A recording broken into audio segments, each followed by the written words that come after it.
getting over every mistake. You just keep on trying till you run out of cake. And the science gets done and you make a neat gun for the people who are still alive. All right, today is November 22nd, 2025, and I am here at Free Play, Florida, once again to check out all the video game stuff that you wish you were here to see. All right, we made it in. Here's the main floor of the show, which to me, I don't know, I just love any kind of video game show, and the fact that we have something like this so close in Central Florida, it's a good thing. It's a good thing. Now I gotta find some people that are here, I think. Here's a shot of some pinballs right down there. Now, in most years, right up here at the front of the show, or I guess the back, is where we'd have like the stage and a big old screen up here, but I guess we're not doing that this year. But that's fine, because the big attraction to any of these video game shows is the video games. And I was here last night and I saw quite a few unique arcade games that I'd never seen before. Like this miniature Mortal Kombat 3. I mean, this is not an arcade one-up, this is just a miniature version. Or this Clax Cabaret. Or this Asteroids Deluxe Cabaret. Oh, I can't even hit one.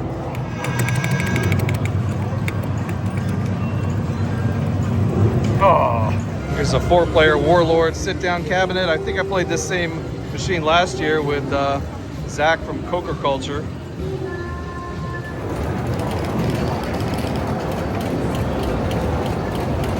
I think you know this game. I don't even have to say it.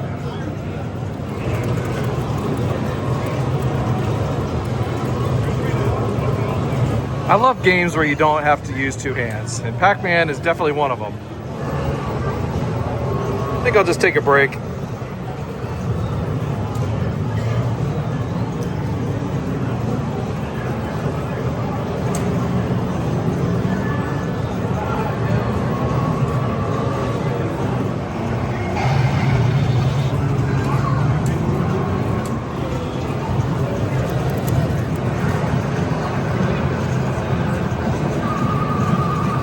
These are like Japanese candy cabs. Oh, this liquor is terrible. Oh, really bad. The screen is not in sync with my phone.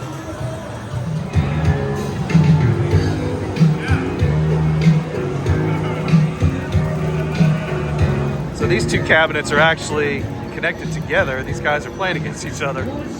That's pretty cool. It's a cute Mighty Pang machine. We have a giant speedball machine. Remember all the weird stuff you saw while we were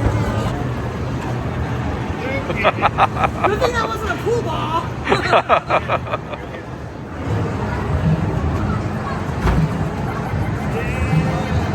All right, let's check out some pinballs.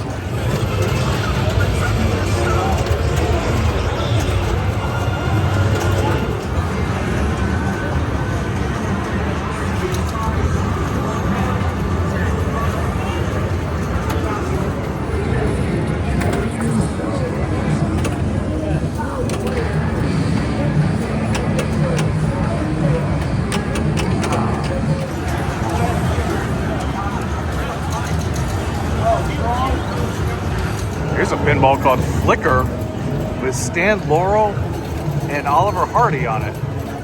Interesting table. Oh, look, they're on the actual platform too. No, wrong side. No, don't go over there. No. What? There's a Pac-Man pinball machine? How come I never heard about this before?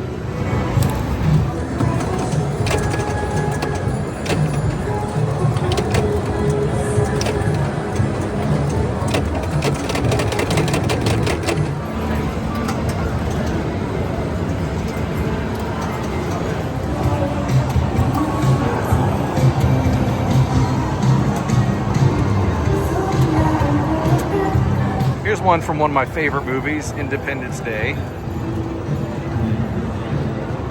Oh, the flipper's stuck. Look got the little spaceship right there. That's cool. For some reason, I thought there was an alien in here too in this previous version of this game. Here we have a game called Trident. Never heard of this one before.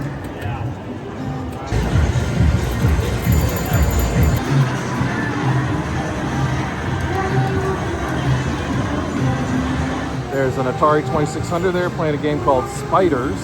Haven't heard of that one. This is a Sharp 68,000 playing Parodius. It's kind of dark in here, so you can't really see that that's the Sharp 68,000. I think they're actually doing a Sharp 68,000 Mini. Be kind of cool. And this is the FM Towns, I think the Marty computer. I think this is a computer. It's got a keyboard and everything there. FM Towns 2. I think it's, again, it's really dark in here. And here's a television with a Super Famicom built into it right there, playing the Japanese version of Castlevania 4. That's pretty cool. I don't think I've seen one of these before. And this is a PC Engine Duo. Oh man, here's a Vectrex, the original Vectrex, with a bunch of cartridges right here. And the overlays right here. Controller right there. I can't wait for the Vectrex Mini to come out. I've never been able to get my hands on one of these because they're so expensive. And this is an MSX computer, which is about on par with a like a Sega SG-1000 or a ColecoVision. Kind of see it's actually even playing a game I've played on the ColecoVision many times called, is it Penguin Rescue? I forget the exact name of the game, but you're sliding a little penguin around. And here's some kind of Sega system. Not even sure what this is. It's like it's all gutted out, basically. Maybe it's an arcade system, not sure.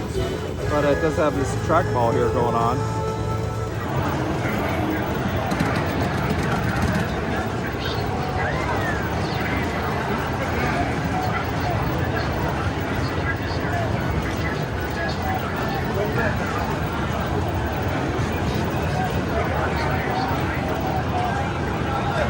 And over here this year we've got all the old computers. There's a Commodore PET like we saw in Captain Kirk's apartment. The venerable Atari 800. The Atari ST playing Missile Command. Extremely flickery though. Doesn't match up. The sync does not match up with my phone. The Tandy Coco 2 playing what looks like Centipede. Apple IIc Plus with a bunch of Atari Trooper joysticks there. Oh, here's another Atari 800. This time with a flash cartridge. I need one of those. And this is a Radio Shack TRS-80. I used to program my games on this one back in high school. Actually, it was probably more like elementary school. And that is like a PDP computer. It's based off of a mainframe, but obviously it's not in a mainframe. And then there's an Altair, like a miniature Altair, like a mock-up kind of thing. Probably has an emulator inside of it. And there's an Atari Jaguar playing Doom. And here's a couple of Evercade systems. I don't think I've ever seen this thing in real life. And this is the homebrew for the 3DO version of Mortal Kombat. Here's an Intellivision 2 playing its version of Dig Dug.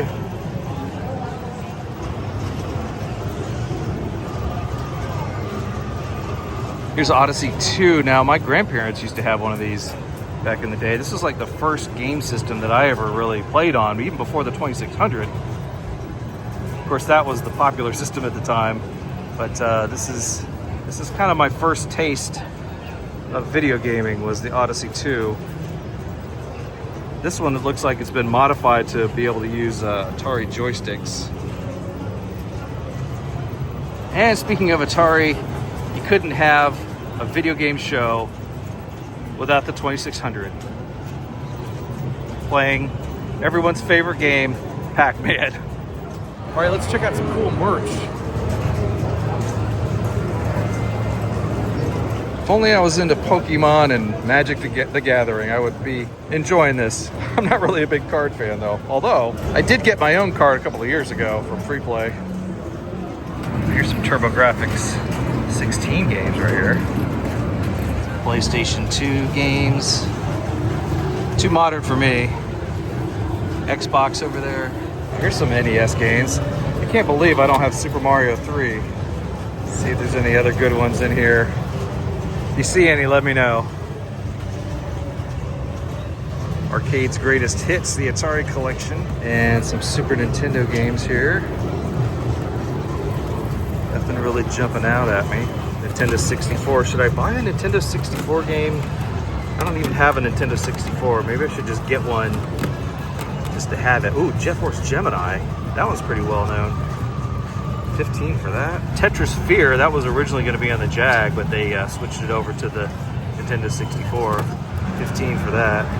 There's another Jet Force Gemini, not in as good a shape, but also for 15. Here's a couple of classic VHS tapes. Well, wait a second. The Animatrix. I didn't know they made a VHS of that. Also, it's a combination of older stuff. Yep. I remember the Annie game. Yep. From back in the day. And yeah, you still have the Spies of the Night game too, right? The last copy of that, Spice and Night 2. You sold them all out. Oh, okay. Wow. Okay. So those are officially gone. This is something that I've never seen before. You've got giant sized cartridges here. Look at that. You want to hang this on your wall, like a little hook on the back. That's very cool. Nintendo 64, gigantic Pokemon for Game Boy, gigantic Super Metroid, and humongous Punch Out for original Nintendo. Super Mario lit up sign, and a Back to the Future lit up sign. So have you ever wanted a pinball machine but just couldn't afford one? Well, you can get what's like a computer with a long screen and create your own. And you can do like multiples. So this is a pinball manufacturing software, right? So we're building virtual games and then we want to export them to a physical game. So I click export, goes to my machine, and it's going to bend it.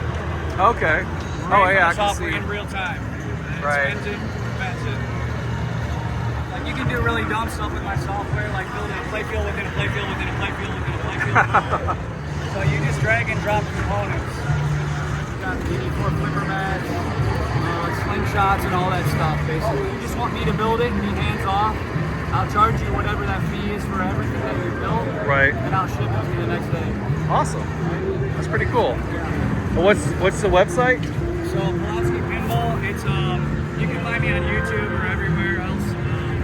Okay. But yeah, follow along and That's a great idea. I designed it like we just did. I drew these real quick, exported it, it's cut. That's the game right there. Yep. There's the pop bumper and everything. And then there's code that's actually running right now. So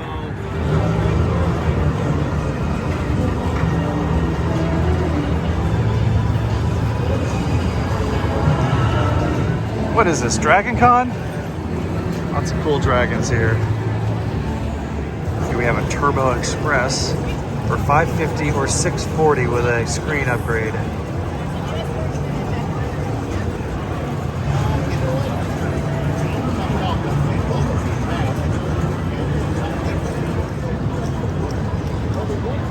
A lot of people selling their stuff this year, which is good. It's good. I like seeing entrepreneurial stuff. This is interesting. This fighting game. Look at the size of this monitor. It's like super tall. This is a Gorf machine. I mean, we're all pretty much familiar with the game of Gorf, right? Gotta shoot the guys here like Space Invaders first. But what's cool is that this one has like a little LED screen on the controller. Never seen that before. Check that out. You see the ship just going by. That's so cool. Yeah, I know I blew up. I'm not even paying attention to the game. I'm paying attention to the controller. That's amazing. This one's called Strike Force. I don't remember if I've ever played this one. I may have played this one last year. I don't remember. Maybe. Interesting controller. controls here. Oh, wait, I started it. Oops. Oh gosh. It's like a Defender clone. But with way better graphics. And then Phoenix here, which has really annoying controls. You have to hit left and right, and then fire, and then the force field. It's a little more difficult than the 2600 game. And Burger Time, one of my all-time favorites. Come to think of it, I could actually go for a burger right about now.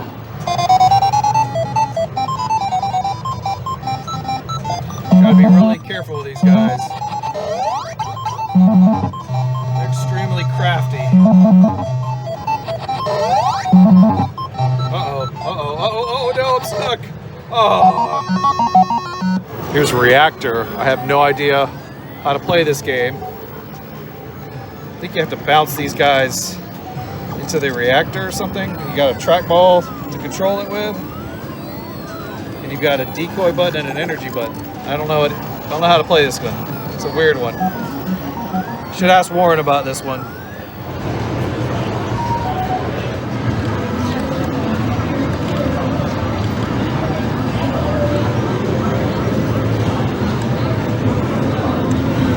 And here's an arcade game called Thief. I don't think I've ever played this one before, but it's kind of a Pac-Man variant where you drive this car around, steal all the money.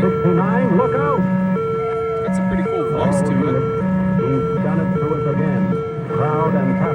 Yeah, so if you collect the little money icon in the corner, you can like smash into them. It's like Pac-Man. Oh, I'm gonna get all three. Oh man, they got me.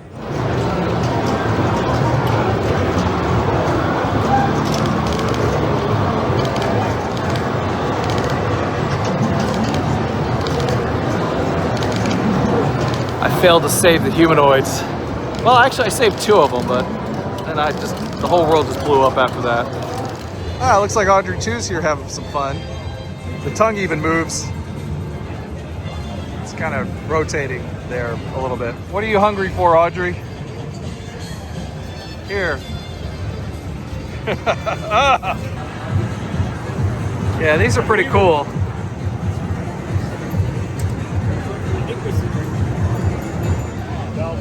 Like it was kind of like this, but not really. It was like a full dolphin. It was probably a ski boat, right? And it was blue. It was kind of like that blue. And once you made it, you were like, well, now I gotta protect it. See, I would have thought if you'd gone to Cypress Gardens, you would have got the Cypress Bell. That's kind of like their logo, That was kind of thing. There's a dolphin right there too. Yeah, it was a dolphin. And then this is the mold. This kind of looks like Astro Boy. Oh yeah, the skull right there. Here's a mechanical game called Stunt Pilot. No idea what's going on in there. But you've got a throttle control right here, and you've got a control stick right here. Somehow, I guess it spins? Doesn't seem to be working. Oh wait, there it is. See the plane moving there. Yeah. And I get a call from the producer who says, I would have called you years ago, but the lawyer suggested that I did. I guess they were worried I'd asked for money. And he's like, but now you're my employee as an extra. You want to come down and meet everybody during the last week of shooting? It was wonderful. And they were treating me like royalty. They were fantastic. And and this is as I'm pulling into Third Rail Studios, and I'm like, oh, it's a low-budget film. Look at this. Turns out if you were behind that, you would see it was all fake rubble with 2x4s and that's fake. That's not, they built that rubble from behind. Anyway. And I got to see everything while it was going on. That's producer John Ricard. It was, the stuff they would make up to make the thing, they had on display there in the studio. It was wonderful, wonderful time. Limitations of that hardware, how do you get around that kind of the situations? You're like, I want this game to be like this, but there's no way the 2600 is going to be able to do that. How do you want to address that? Well, you certainly designed for the system, so I mean, I wouldn't necessarily try to do a first-person shooter on your target. Or Pac-Man, for example. Or Pac-Man. But yes, we have to tailor some of our ideas to fit in the constraints of the system. And oftentimes we come up with a concept and we want to see really how it looks on the system, and if it looks beautiful with the Atari, sometimes we take that and we begin to build a game around it. Gary did that with the escalator. He had a beautiful escalator in the Activision office that he showed off to everybody. It was like, oh my God, that's so cool. It's reality on the screen, it's physics. And then he thought, oh, how could I expand that into a really cool game? And thus Keystone Capers. And that's just being forced by the hardware. Since 70% of the chance of the time you make something on the Atari, the average person can't tell what it is. So if that was going to be a constraint of ours, then what we do is we would make something and then show it to one of us and say, do you know what this is? Yeah, what does that look like? If they knew what it was. Like I always have the classic example. If Dan showed me something and said, do you know what this is? And I said, I think it's a vase of flowers. And he said, no, it's a machine gun. You know, and when stuff like that happens. And the machine gun's not in the game. Right. You wouldn't have that same feeling if I said, oh, you want to copy my latest game? Here's a code. Go type it in Amazon. They'll let you download it and you have another game. No, they want the tactile experience. Both Ellen and John have been two highly requested guests for, I think, several years. And I've been around this whole thing for like 13, 14 years now. So it's crazy to me that we finally were able to bring you both out. And I understand, I have a list of games that I'm supposed to talk about. And it turns out, Ellen, you've just done every single game that exists, I think. I've done every single game that Valve came out with. Oh, okay, there you go. In the aughts up to Portal 2. And you know, after that we've added some stuff. Oh yeah, Dota 2, yeah. So first I will announce Ellen McLean, who is from Portal, who is from Left 4 Dead, and the sinister voice of GLaDOS. Am I saying that right? Yes, you are. Yes. Already doing well. Let's have a big round of applause for Ellen.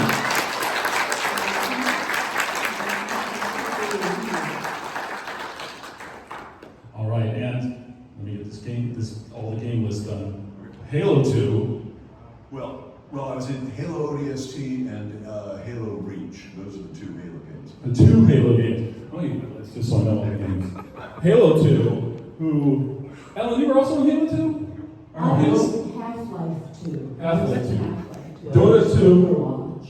Dota 2. We're both in Half-Life 2, we're both in Dota 2, we're both in Team Fortress 2.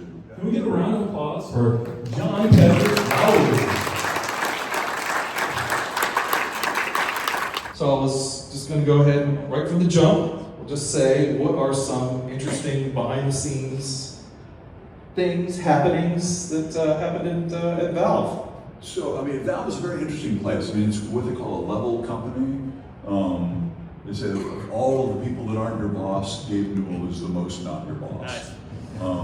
Everybody can go into anybody's office, come up with an idea and stuff like that.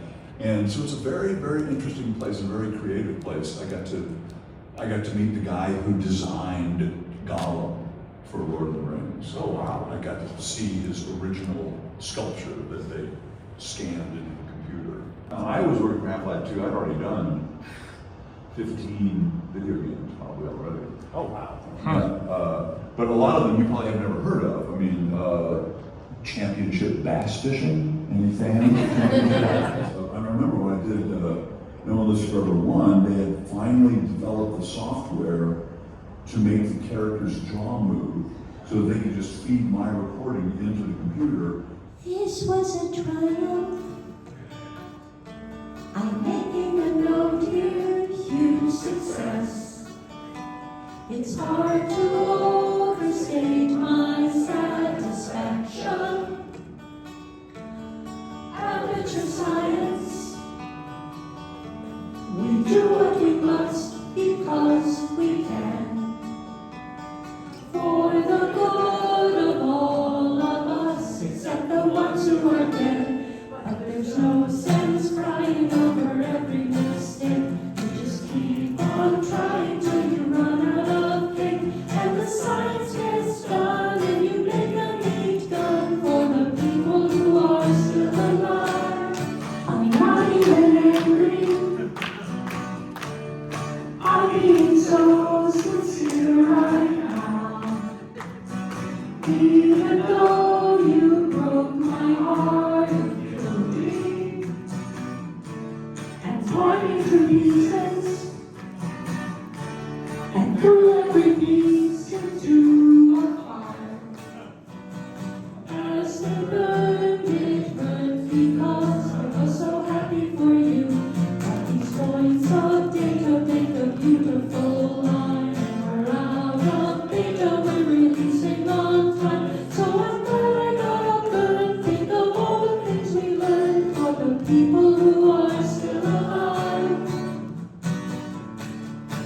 I think I prefer to stay inside.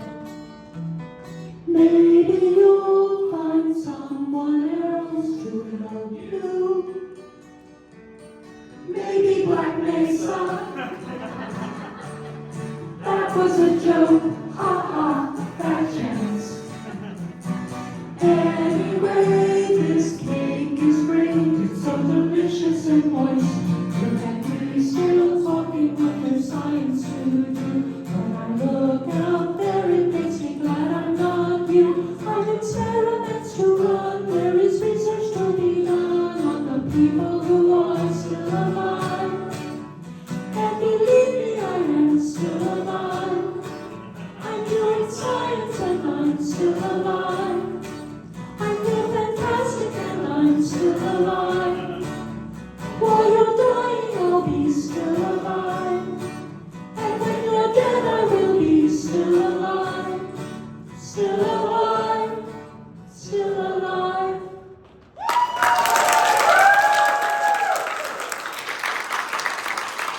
All right, so that was pretty cool. We got to hear Ellen McLean sing her song, Still Alive. That was amazing. I actually got to moderate that panel, which was nice because all I had to do was ask one simple question.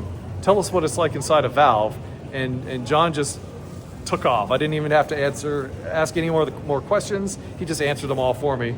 What did you think of that panel? It was really, really good. Voice actors are always a great panel. That's the ones I always try to go to, all the voice actor panels. But that was really great. All the voices that he changed into and stuff. Yeah, so the singing was great. So this is Jeff, of course, who plays Mr. Six. Did you ride the bicycle all the way down here from Atlanta? I did not ride the bicycle today. No, I did not. I left it home. It'll be good for next year. All right, well, you're here to play some pinball. I am here to play some pinball. Play some and pinball. chew gum, and I'm all out of gum. All right, well, let's go do some more pinball. Here's one called Grand Lizard. It's a giant lizard. Kind of reminds me of Conan the Barbarian, the original Schwarzenegger Conan movie. This game is called Lightning. Got some pretty awesome artwork on there. Here's a Jurassic Park pinball machine. Got yourself a big old T-Rex there on the playfield. Pterodactyls there.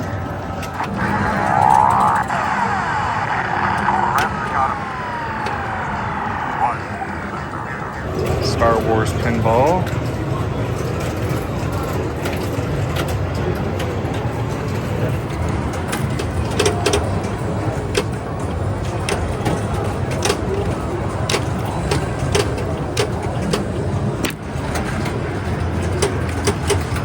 Buck Rogers in the 25th century.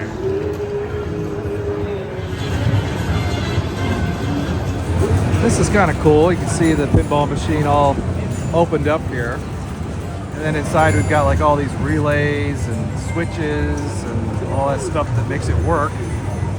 So here's the other side. This is just for the like the score and everything.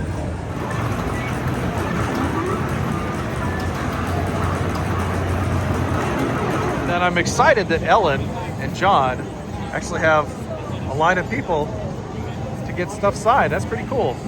I feel like I've gotten to know GLaDOS the past couple days since I've done 2 panels with her and John.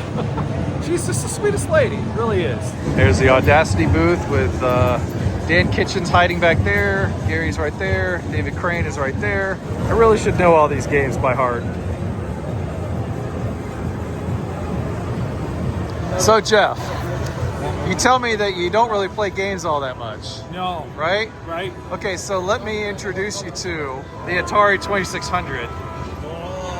And this is like one of the newest games created by David Crane, who's sitting right over there, who's a legend of video gaming, who you've heard of Pitfall, that was his game. Okay.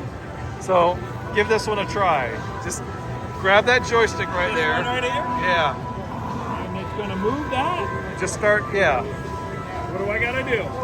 I think you're supposed to collect the fish. Oh, just collect them? Yeah. Ah. And avoid the jellyfish if I had to guess. Yeah, because he'll mess you up. There you go. Avoid the crab. Get the fish. There, you keep going down. Uh-oh, you might have to go back up. You're blinking. I think you're running out of it. Oh, you're dead. You ran out of oxygen. You ran out of oxygen. You died. I died? You died. Yep. This is why. See, pinball, I don't get killed at pinball. And right there is Casey's Gold. And then we have Brian Collin here, who is the creator of Rampage and Arch Rivals, Pigskin Football, Xenophobe, Spy Hunter, General Chaos. So, Brian Yes. Collin, how are you today? I'm well. I had to fight to get Rampage done. We knew we had next year's #1 game, but management fought us on it, and I had to fight to get it done. And it was also the first of my games that I designed where they let me do the cabinet art as well as the animation and design the game. So probably my favorite's got to be Rampage because it was just a milestone for me. I think that's what I think everybody loves Rampage, but I gotta say though, I'm kind of partial to Xenophobe. Xenophobe, I love all my games, even the turkeys, even the bombs. But Xenophobe I love, but the only thing about that game is they tested it early and it tested very well. So they released it early before we were done with it. So if you go in the ROMs on Xenophobe and actually look at the art, you'll see characters in there, objects in there that never ended up in the game because it tested so well. They said, we're going to release it next week, and I'm like, we're not done with it yet. So that's the only problem with Xenophobe. Pigskin was a sequel to Arch Rivals. Arch Rivals was the first game ever made where you could control 2 players and have real basketball strategies and do personal fouls and punch somebody in the face to steal the ball, that kind of stuff. Pigskin was the obvious next choice to Arch Rivals. And we originally wanted to do a football Arch Rivals, but Williams, who had just bought us, said, no, we got a football game that works, so we made it. We called it rugby and gave them battle axes and torches and swords, and then expanded it to, instead of just controlling 2 players, you could control 6. Yeah, that's a blast. The game is a blast.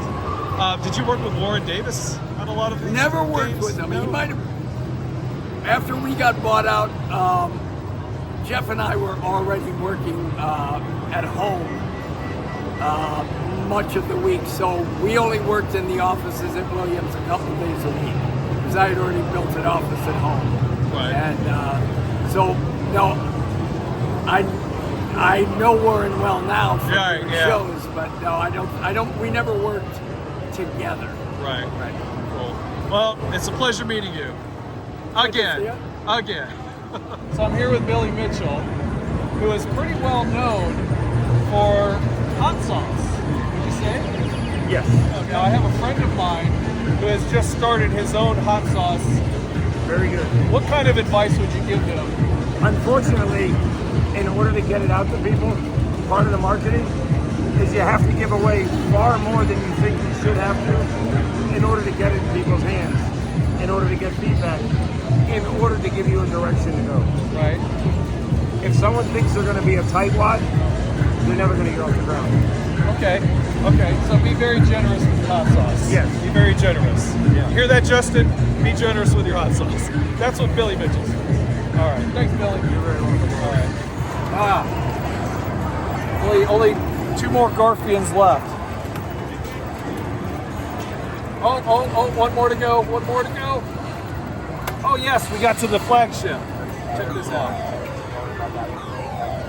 Probably the first boss in arcade video game history.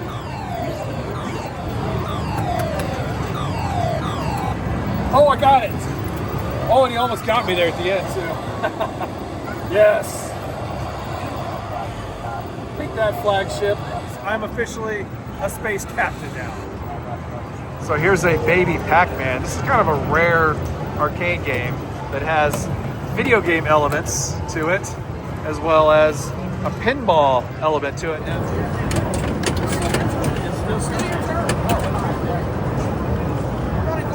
Oh, Back to the game. I got one. I got a power pellet. Yeah. How you like it? Whoa, wow, that's a lot of points. So I guess the goal is to get it locked in that spot up there. And then you get a power pellet out of it. All right, come get me, boys. Come get me.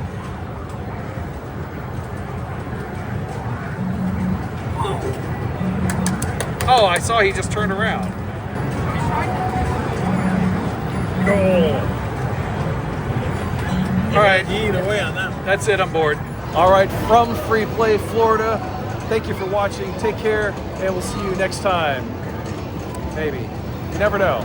Right, Jeff? Where'd he go? Oh, there he is. Hey!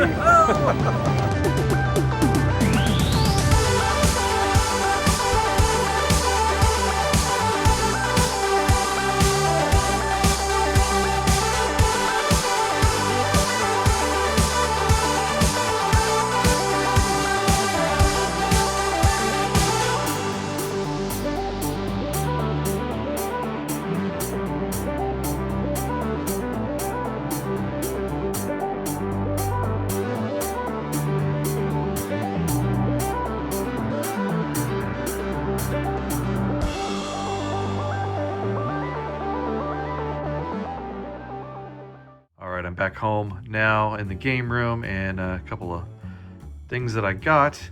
This signed picture of Brian Collin, who of course did Rampage. He said this is the first signed picture that he's ever done, so I guess I've got the only one. And then here's a signed picture of John Patrick Lowry, who is probably best well known as being the sniper from Team Fortress 2. And then of course the wonderful Ellen McLean, who is the voice of GLaDOS, probably best known as that character. And it was pretty nice meeting all of them. And then I got this Free Play Florida shirt, which is honestly the first Free Play Florida shirt that I've ever bought. I really should have a shirt from every year. And then I got a signed copy of Circus Convoy by David Crane and Gary Kitchen.